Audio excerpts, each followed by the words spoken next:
This is Beyond the Green Screen, an Arizona's Family Originals podcast. Hi, everyone. I'm Royal Norman. It's Beyond the Green Screen, the First Alert podcast, if you will. And one of our great friends, Dan Henz, is with us today from Maricopa County Flood. How you doing today? I'm doing wonderful. It's a little humid out there. Oh, so very I'm humid. Yeah, I mean, this weekend was like the first, as we tape this, was like the first humid weekend here around Phoenix. Really, yeah.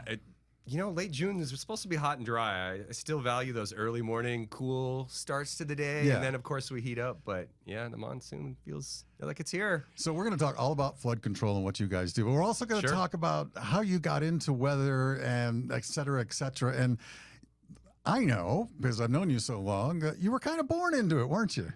I was, yes. I actually, my father, Papa Henz, who I'm sure some of your followers, they know who he is as well. On X, yes. Yes. So he's a retired meteorologist, but he owned his own business, been in the business for 50 years. He was with the Air Force and then again started his own business, worked closely in the Denver area. Yeah.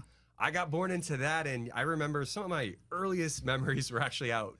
He'd put me in the car, take me away from my mom, and say, we're going storm chasing, because that was part of his responsibilities for the work that he did then. And I just really grew to love the weather. Yeah, and it's excitement. What isn't to love about the weather, right? Right. And he's like, as I recall, a certified consulting meteorologist, Correct. which is like the highest level of the AMS. Right. So he knows his stuff. He does. He's not only has he been doing it for so long, and again, I say doing it because he's still like what he likes to call an armchair meteorologist. He has a large presence on social media, He but. does. He worked in government. He worked for his own business. He can be a forensic meteorologist. He does it all. So, yeah. And he's very good at it. And, he always, when he does something on X, the good thing to me is that he backs it up with charts. Yes. And he also, he's the exact opposite of the folks that we all see on social media that you might call the one-time person that predicts disaster. He takes them all into account, doesn't he? Sure, yeah. So I in a nicest way possible, yes, the one model run wish casting. Yes. Especially when you're going out past a few days when the models are notoriously filled with probably more error than reality. Yeah. However, it builds anticipation. It gets you excited. There's ways to look at it from a bigger perspective where it can be useful. Right. And it can be just trends. He's recently retired. We used to call him U of A Mike, but Mike Leuthold from U of A. Oh, yeah. Mike's a great guy. Super modeler down there, too, of the monsoon. And I used to talk to him, and these were his own models, and he'd say, I don't trust him after 24 hours. Right. And, so I'm like, well, there's the guy who made him. And they're some of the best models we have. And he's like, after 24, they get a little bit weird. Right. Well, and let me go into this for just a second, and then we'll let it go. Yeah. But so the atmosphere itself, we have mathematical equations, and we can use physics to kind of predict what happens. But everything's an approximation. Yeah. And so from the start, you're doing pretty good as you move forward in time, but the world's chaos. All it takes truly is a butterfly or a bird flying a different direction, and over time you generate error, which gets bigger and bigger and bigger, and pretty soon, what's reality and what's just model fiction. Exactly, yeah. So that's why Mike, again, a model developer says, after 24 hours, Right. And so I think that, especially in the monsoon, I think our viewpoint is when we see certain signs collecting. Let's say we were seeing signs for later this week, which we're just recording this and just for grins, as it were. Right. We might start anticipating the chances of being increased number of thunderstorms or increased, chance for a microburst or anything like that. But it's really not something you can tell very far in advance in the monsoon because it's not like a cold front coming in. Right. One of the things we always try and do, and we preach, I say we, I guess maybe conceptual model folks like me. So the impetus for the monsoon is the monsoon ridge, right? Right. Wherever it's positioned, you can help turn on that fire hose of moisture. Right. Let's focus on the positioning of that. And if we know it's in a favorable spot, then we know, okay, we might have something going here. Yeah. And then as we get closer, if some of the other signs are there, then we can really start getting excited. But start with the things that we know, and then we can start tackling those other harder keys. Yeah, that's a good point. Active days. And I believe I read one of your X's today or tweets. Well, I don't know what they're called anymore. And that ridge isn't just quite set up perfectly yet. Right. Yeah. We have so many ingredients. If you like that the analogy about the taco party, right? Yeah. We have all these ingredients here, but you got to have someone put the taco together.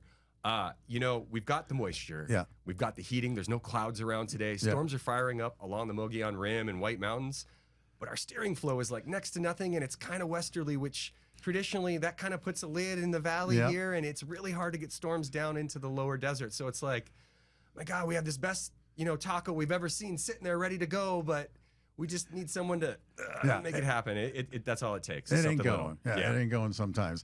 And one of the things we've learned over recent years, well, we learn more every year about the monsoon, but like back in my day, we didn't even really concern ourselves with surges out of the Gulf of California. And now we know that those surges can be very powerful inputs in the monsoon. Oh, definitely. Yeah, so it's crazy how we've learned and got better at it, I think, anyway. One more question about Papa Henz. Yeah. So there are on occasion when Papa Henz will put out a forecast and his son, Dan, will say, oh, not so fast.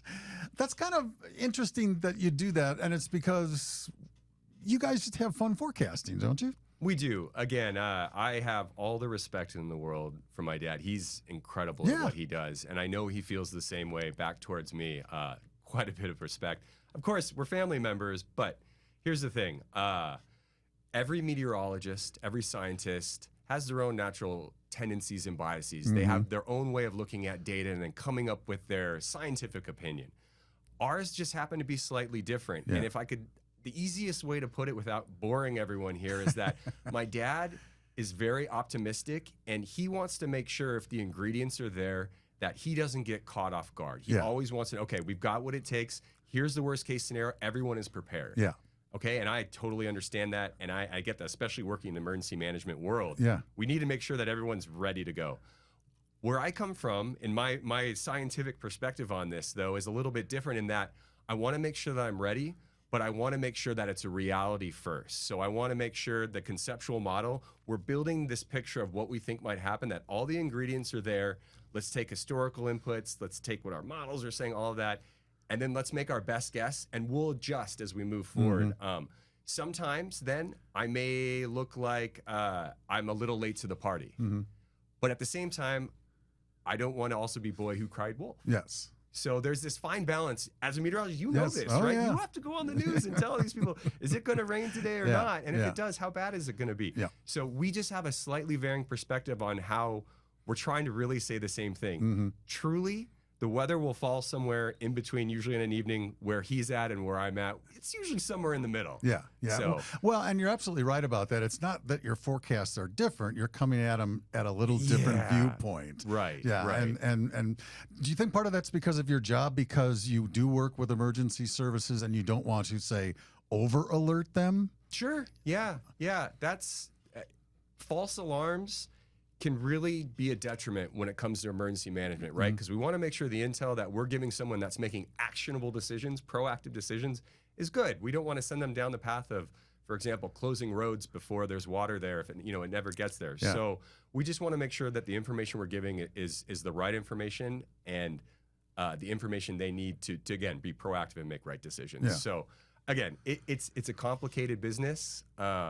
I shouldn't even say business, but it's the goal here is let's keep people safe and let's make sure everyone's educated. Yeah. And forecasting is really cool. It really is cool. Yeah. It is. Because you learn something even when you're wrong. You learn something. In fact, you might learn more when you're wrong. Sure. Yeah. Sure. And I think all the great ones, I see you do it all the time, Royal. If you don't get it right, explain why you didn't get it right. You add it into your toolbox. And then that next time when we're building that conceptual model, we can make sure that maybe come up with even better forecasts. Yeah, I agree with that. So let's talk about flood control. That's what we got to here. I love flood control is fantastic. We rely on you guys, as you know, a ton for rainfall amounts and for water in washes and in rivers. And, I did check on a little history. I didn't know when flood control got started. It was like around 1960, I think, or in the 50s. Correct. And so, but in the last couple of decades, it really has grown into this fantastic organization, what would you say is the number one job of flood control? Well, it's flood control. Kind of right. In our mission, it's right there. You know, we're protecting the people of Maricopa County from floods. Yeah. And all over the county, because tell us how many rain gauges you have around the county. Sure, yeah. We run a 24/7 alert network that's composed of, right now, it's actually 413 total stations. So that's there's amazing. Over 350 of them are rain gauges. We have over 215 that are stream gauges, 40 of them are weather stations. We have flashing roadway signs that are out on the peripheries of the county. We have stations up on the tops of mountains that repeat data. So if you're behind the White Tank Mountains, you can send the data up to White Tank Mountains and down and in.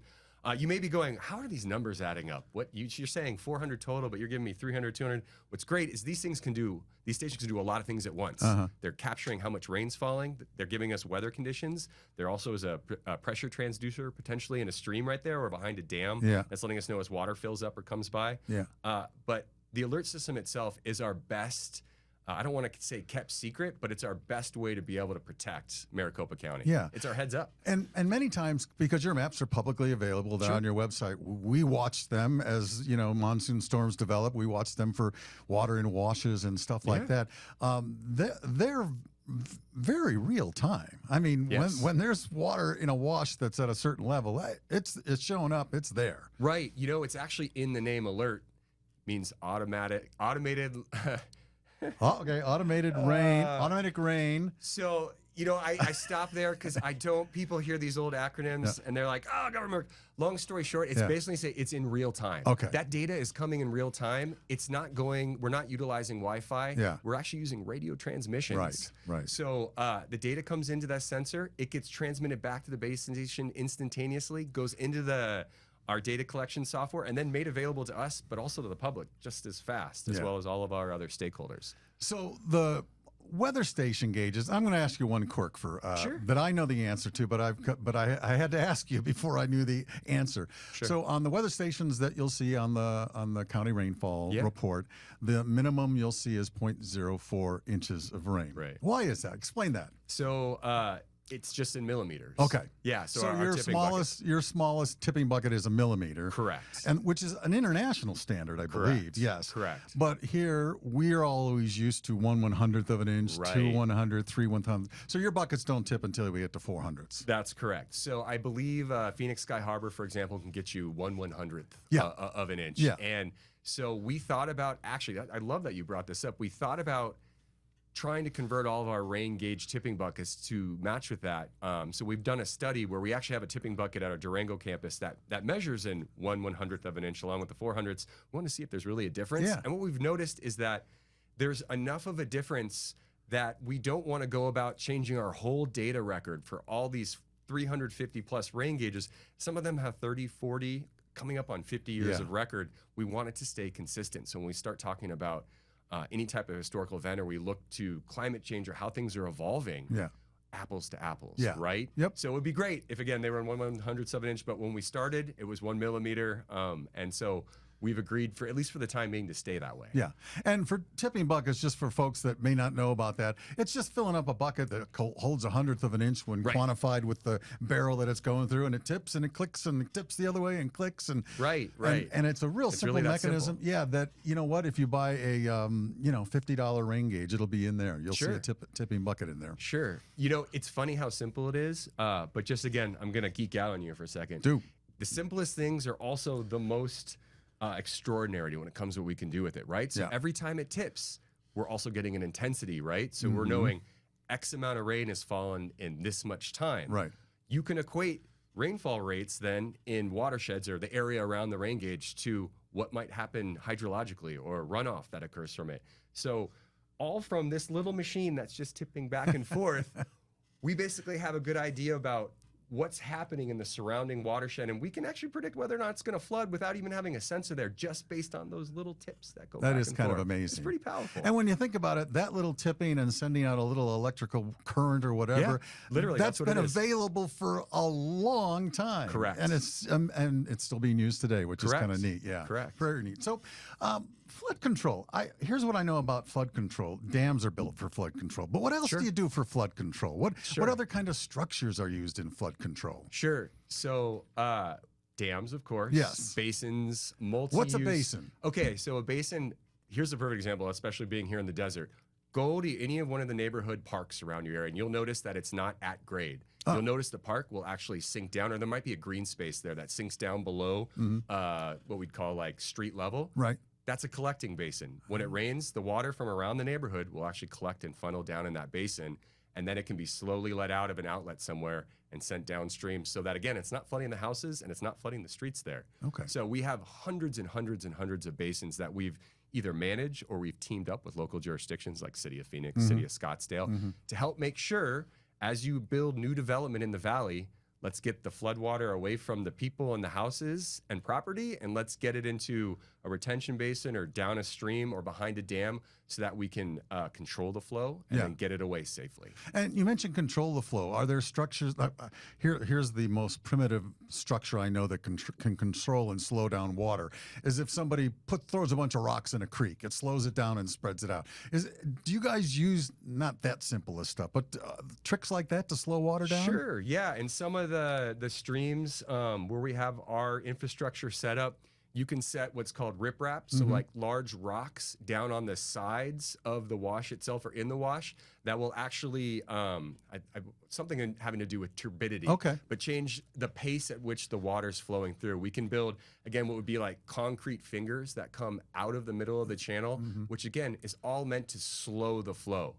Fast moving water is dangerous because it's powerful and it can become uncontrolled as, again, the more pace that it picks up. So any way that we can slow the flow and the amount moving through a channel, we can reduce potential downsides downstream. So you've seen a lot of flooding over the years, and you've seen a lot of flooding incidents. Sure. First of all, tell folks at home, because we try to explain how powerful that water is when it's running and what it can do.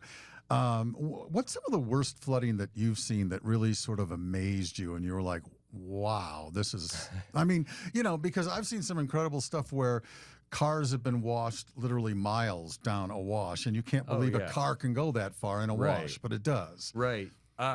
You know, it's funny because you say that, and I have a feeling you want me to talk a little bit about 2014, because there were some pretty incredible things that we saw happen when we say it in 2014, whether it was water entering on I-17 in August or September 8th when all the major highways flood and things. But I'm going to do you a different one here. Okay, that's fine. No, that's cool.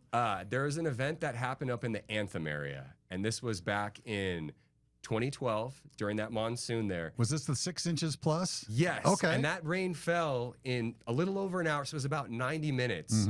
That much water that came down in that localized of a spot, to be working operational and see that happen, and then watch all that water come down Dead Man's Wash, run under the 17 and then across and over Carefree Highway west of I-17, and then continue and make its way all the way down to Adobe Dam. And then from there continue to make its way all the way down from one localized storm that was nothing more than about like 10 by 10 square miles. And again, the size boulders that are pushed by, again, this one little storm that's, you know, about 10 square miles, drops at 6 inches of rain, it floods out there and knocks over retaining walls. But you've got boulders the size of cars that are getting pushed down Dead Man Wash and then completely destroying the highway on Carefree Highway there. Water's powerful. It's heavy. It's amazing. Yeah. You want to do the fun little analysis here? Go for it. So a cubic foot per second. You hear this number, you know, we talk about how much water's flowing past a point. Well, so if you think about a basketball, it's about a cubic foot right there, you know, if you were to square it off. So it weighs over 60 pounds. Now imagine 1,000 of those moving past you every second. That's going to be hitting you with the same force as basically a fire truck or a mag truck. You're not going to survive that in big boulders. Little cars aren't going to survive that. And we're just talking 1,000 CFS. If you put that in any of the major rivers here, it's a trickle of water, maybe a few inches deep. You know, feel like the Salt River can hold 50,000, 100,000, 200,000 cubic feet per second of water. Imagine the force behind that. I've seen it. Boy, oh boy, because, you know, before there was Tempe Town Lake, and in some of the winters where we had some tremendous snowfalls in the 90s, man, we had flows over 100,000 cubic feet per second in the Salt. It was just amazing. And people always have heard about the story of the new Mill Avenue Bridge, which is there now, but they were building it and they took it down. Carried it downstream. So getting back to your question though, it's the large scale flood events. And again, the 2014, what happened in Wickenburg in 2015, you had a bunch of dams that filled up really rapid. Again, that's all really impressive stuff to see, but I constantly am amazed when we have these small localized storms that can drop that much rain and cause that much, we'll call it like localized chaos over a spot. The desert is truly impressive what it can do with just a little bit of moisture and a little bit of daytime heating. The desert is pretty cool, and monsoon storms are pretty cool, but they can be dangerous. They can. And again, it really just kind of reaffirms this idea that we're constantly saying, you want to know where does it flood the most in the valley? You guys ask us a lot, and there are hot spots, but we always have to tell you that lame anywhere, Royal. Totally. If it rains the right amount in that area, it's going to flood. And truly, every monsoon and every winter, we see it happen. It happens every year just like that. In a different spot. In a different spot. And you know what? I was going through old weather pictures the other day, and I saw that there was once a flood, and I don't know anything about the year or anything because it was a black and white picture, but at the state capitol got flooded once. And I was like, the state capitol got flooded? So, that was probably way back in the day when there wasn't much city around, but just anywhere in the city, you could see flooding depending on the type of storm. You know what wash that was? No. Here's some fun trivia. Okay, I would love to know that. Cave Buttes Dam sits north of the 101 about Cave Creek Road up there. I'm sure if anyone lives up there, they know this. Cave Creek actually used to run down through the 101, down and across 17, and right through downtown before it merged right in with the Salt. It's actually Cave Creek, which was flooding the capital back in the 1900s. Really? And that's part of the reason why, ultimately that Cave Buttes Dam was constructed and then deconstructed and then reconstructed differently. They left the old one there, but that's part of the reason why was to protect the capital. That's pretty cool. I learned something. Thank you. I appreciate that. Cave Creek was, that's the one that you're seeing in those pictures. Okay, so here's the thing that is, for me, it's kind of I don't know, it's sad and I don't understand it, but every year we'll have video of a wash up and running, and we'll have video of someone pulling up and going, no, I'm not going to do that, and turning around, which we recommend. Yes, please do that. But there's always someone that's going to give it a shot. What would you say to folks that want to give it a shot? I know you'd want to say don't, right? Yeah, just don't. And even if there's any kind of water running, just don't do it. The flooding that comes from our monsoon thunderstorms, typically it happens really fast. We get that, so it can catch you by surprise. But it also finishes really fast. Typically the runoff that moves around the city like that, it's on the order of minutes to maybe an hour. You have other ways to go, or if you can't, just wait. Wait it out. Half hour. It's not worth risking your life. It's really not. And I mean, we just saw an example. I think someone down in Tucson perished trying to get across one of the flowing washes there last night. And there were numerous other examples of swiftwater rescues, people putting their life on the line to protect. It's just not worth it, especially, gosh, if you have your family members in your car or friends too, you're putting everyone's life in danger. You don't know what's going on under that water. No. And we have to do it. Everyone has to hear this again. It only takes 6 inches of fast-moving water to knock you off your feet. No joke. And it only takes about 1.5 feet or so of water, if it's moving fast enough, to take a Dodge Ram, a full-size truck, and float it downstream. Some may make it, but you don't know if that water's damaged the road underneath. Usually the water's dirty, it's brown. You can't see if the street's still there. It's just not worth it. And that's one of the things that you and I have seen a whole lot of times is either the street has disappeared or the person has wandered off the raised grade and got into a worse. You're down in the mud at that point. You have no chance. You're gonna, your tires are gonna dig in. The cabin fills with water, and you're in a situation that you don't know what to do in a really bad situation. It's just not worth it. I get tingles about it because I see it happen, and it drives me crazy. It makes me so upset because everyone's preventable. They are preventable. I agree. I don't want people going to washes. Period. End of story. Next chapter, right? Yes. All right, so let's talk about some fun stuff. The monsoon with La Nina coming in. I didn't get to talk to you this year much about the forecast.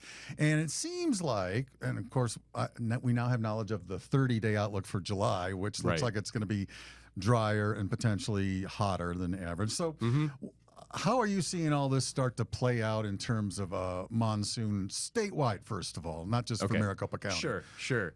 So it's really going to be your matter of perspective, okay? So if you were to look at just our statistical models and our long-range models, which give you some kind of idea, not specifics, but just a 3-month period or 1-month period, those models are heavily favoring this dry and hot scenario, okay?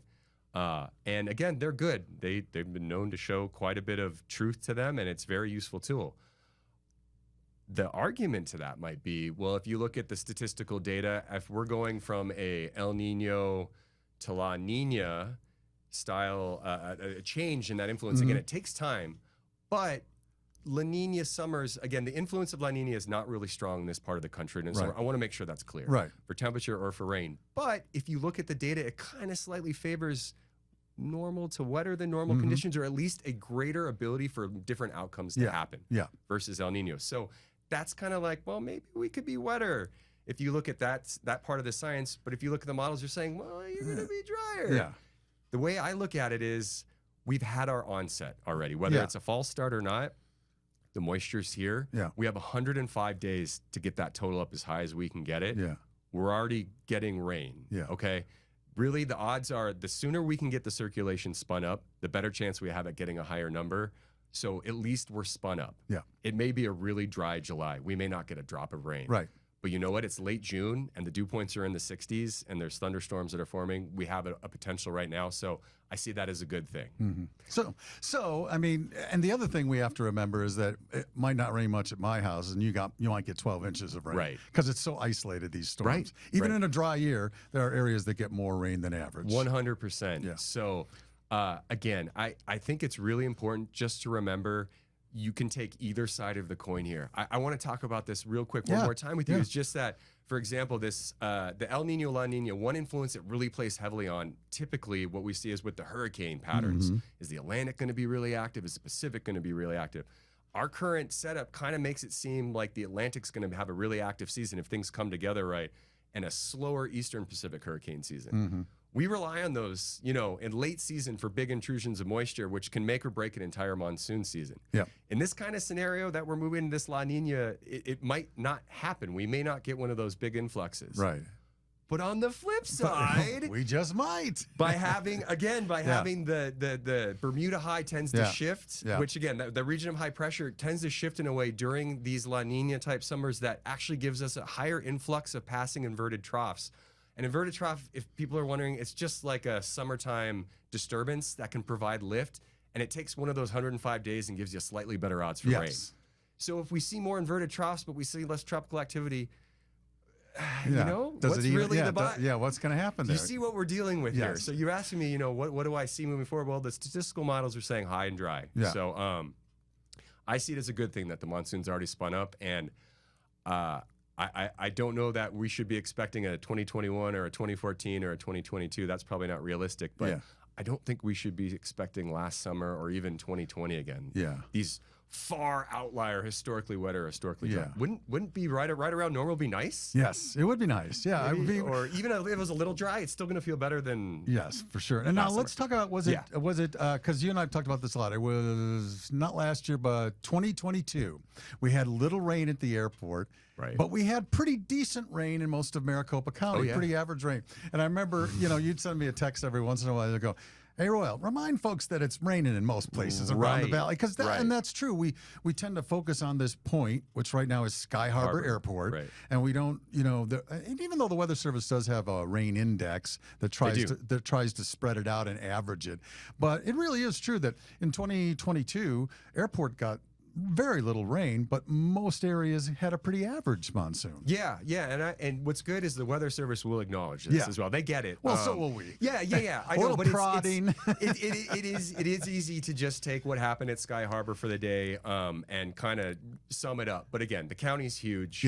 We do have stations spread out around the whole 10,000 square miles of the county, so we can get a better picture. And 2022 is a great example where, again, the Sky Harbor did okay, but really, actually, like parts of the West Valley, that was the wettest they've actually ever seen it. Even wetter than 2021 and 2014. You know, and if we were just keeping it in the last 10 to 15 years to make it easier on people. So, really, we're just trying to preach that it's important to have Sky Harbor. It's got a lot of history and it can tell you a lot of things. But we also want to be able to tell you regionally what that means, because you don't want to get lost being too focused in on one spot. Again, we all live in our neighborhood. If it rains in my house, you did a great job, Roy. If it doesn't, I'm going to be upset, right? Because you said it was going to rain. But take solace knowing that we can do it for all of you. You can look down at the closest rain gauge in your neighborhood, but you can also get a regional perspective. And it's important to know regional perspective because, again, climate change, heating and warming, anything we're talking about area, you can't just look at one data point. You really got to look at the sum of them. Yeah, and that's a great thing about your site with